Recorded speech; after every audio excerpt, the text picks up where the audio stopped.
So we've just closed the current studio. We finished all the projects up last week. This week, we're going to be moving the desk across to the new premises.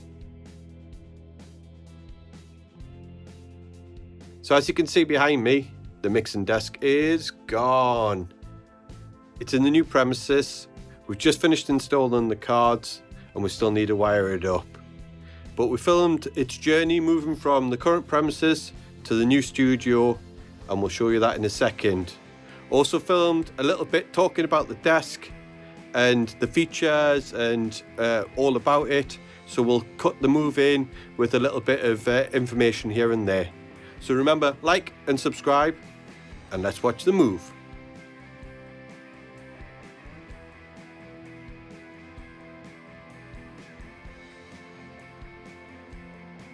So a little bit about the mixing desk. It's a Sony MCI GH600 series, and it was built in 1984. We acquired it in March 2020, and it took 8 people to carry the mixing desk down the steps and into the studio.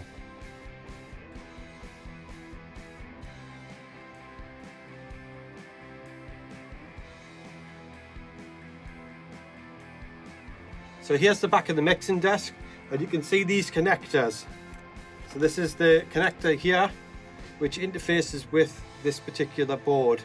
Normally on a lot of mixing desks, you either see D sub connectors or you see XLRs, but these are kind of a proprietary connector that a few mixing desk manufacturers shared at this particular time. So we luckily have got loads of these connectors, so we can add our cables and wire them up as we need to in the new place.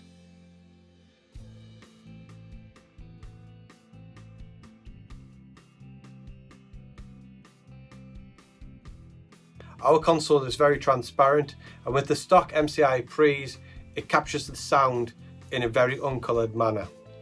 We have also modified some of the channels to the API 312 style mic pre, and these sound fantastic. They give a real weight and body to the sound thanks to the big Jensen transformers and the API op amps. Here we have the 2 channel strips side by side.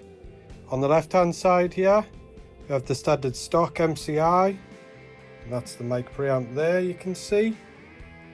And then the other side is the other channel strip with the 312 API preamp.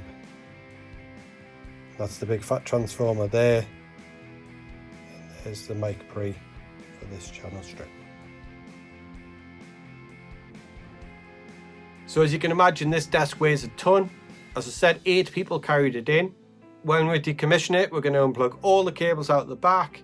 We're going to remove anything that we possibly can. So we're going to take all the channel strips out and box those up and make it as light as possible. Also to stop the frame flexing underneath. Because it was built in 1984, it's badged up Sony MCI, as Sony had taken over the company by that point. Its serial number is 649, and it's listed in the manual as a JH63628AFVU. The 636 portion means that the console is a JH600. The 36 means it's a 36 frame, and the 28 means that 28 of those 36 are filled with channels. AF stands for automation, however the automation is 1980s technology and we have ours disconnected. The VU stands for VU meters rather than the mechanical peak program meters or the plasma light display meters. The VU meters are actually the most reliable meters, so some people switch theirs out into the VUs if they do have the other options. The documentation also lists all the optional extras ordered with the board. There have been several incarnations of the channel strips over the years, but in 1984 there were only 2 choices, the standard EQ and the VariQ 3-band option. Our console features both of these options. Another optional extra that our console has is the auxiliary echo return module. This happens to be quite a rare feature and gives the desk an additional 4 returns, making a total of 9 mono auxiliary returns. So here is the desk, without any channel strips, any fader packs. We are going to put some of the bracing bars across it, just to keep it square while we're moving it from the old studio to the new studio. So these are the two power supplies for the mixing desk. They're quite noisy, so we're going to have them housed in a separate rack away from the control room in the new place.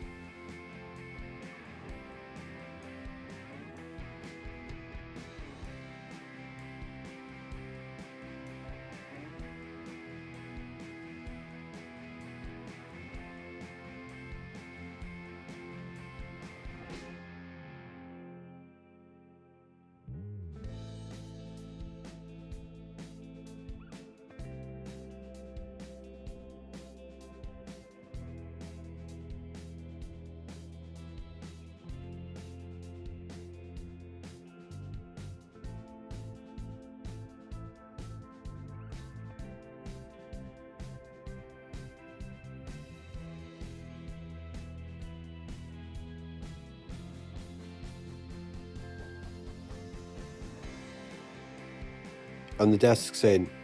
I really want to thank Bob, Gary, Fad, Lee and Luke for their help in moving the mixing desk to its new location.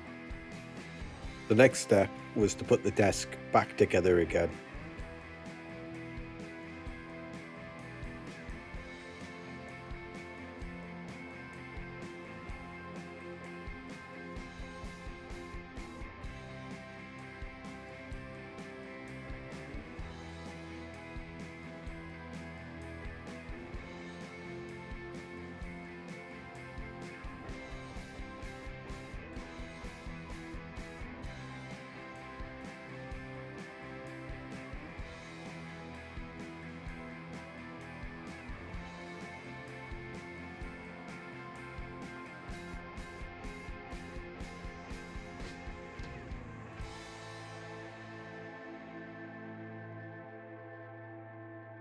And now we'll cover the desk to protect it.